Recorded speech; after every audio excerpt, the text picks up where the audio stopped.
Hello friends, welcome back to Let's Tute. If you haven't subscribed to our channel, then do subscribe. Also, don't forget to press the bell icon to never miss an update from us. We have a lot of courses in science in our website www.letstute.com. So, do visit it. Let's do a quick recap of what we did in our last video. We know the definition of energy is the capacity to do work. We know that work and energy are interrelated. This means that if a body has energy, it has the capacity to do a particular work. We know the unit of energy is as same as work, that is joule. Now let's go one step further. For this, imagine that there is a hammer. Now I have this hammer above a nail. It's not moving. If it's not moving, is the nail going inside? Or in a layman's term, is the hammer doing any work? No, it's not doing any work. But the moment I move the hammer, when I'm moving the hammer, I'll notice that the nail goes inside. Or in general, I'll say that the moving hammer is doing some amount of work. This means that objects which are moving do some amount of work. Or in a more general term, the objects which are moving may possess energy. Yes, you are right. This is true. The objects which are moving possess energy, and that energy has a name. It's called as kinetic energy.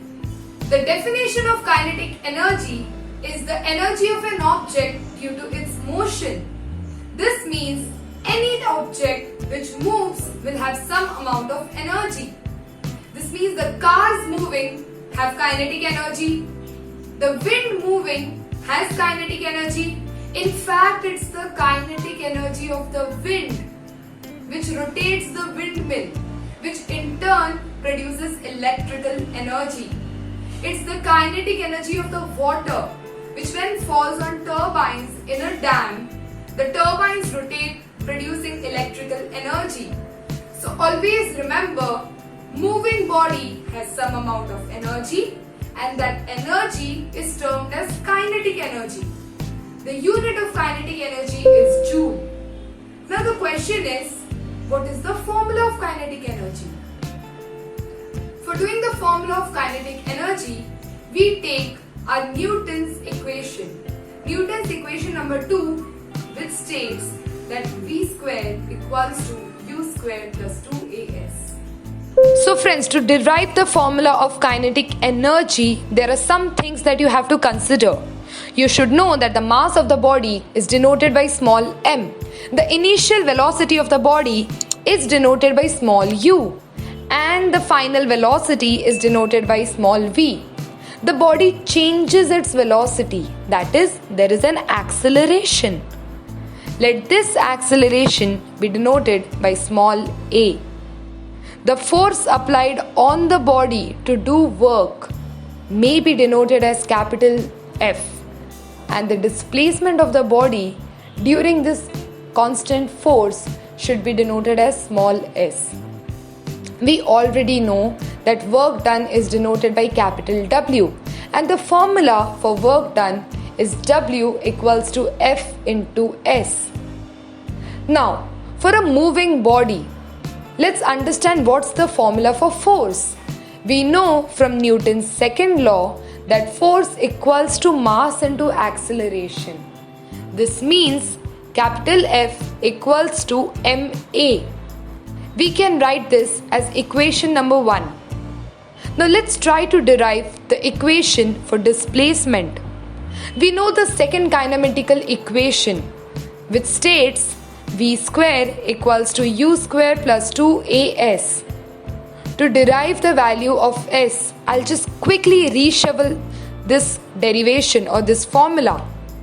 U square is addition over here, so the moment it goes the other side, it's going to be subtraction. So you get V square minus U square equals to 2AS. Friends, you always have to remember one thing, that whatever formula do I want, that has to be kept in, and the others should be kept in the other side. This means 2a, which is multiplied to s, will go to the other side and get divided. The formula should be s equals to v square minus u square upon 2a, where v square minus u square is the numerator and 2a is the denominator.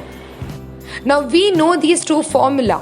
We'll substitute both of it in the equation of work done. Thus the final formula for work done becomes W equals to ma into v square minus u square upon 2a. Look carefully. Do you see something get cancelled? Yes, you are right. Because a is common, a is going to get cancelled.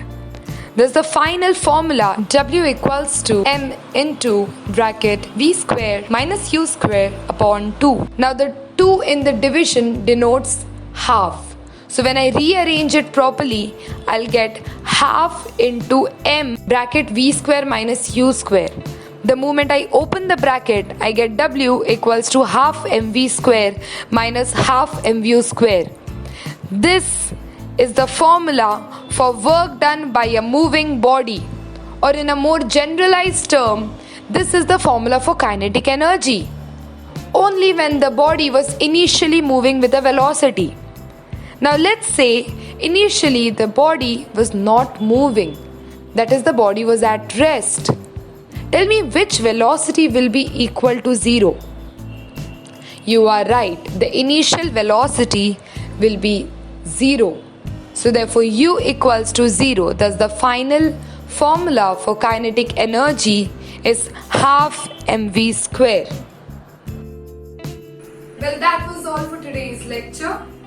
We understood that moving body can do some amount of work, and the energy possessed by the moving body is called as kinetic energy. We understood the formula for kinetic energy. The formula for kinetic energy for a moving body is half mv square minus half mu square. But if the body was initially at rest and then it changed its velocity, then the formula becomes half mv square. That's it for today's lecture. Don't forget to subscribe to our channel and press the bell icon to never miss an update from us. Thank you, friends.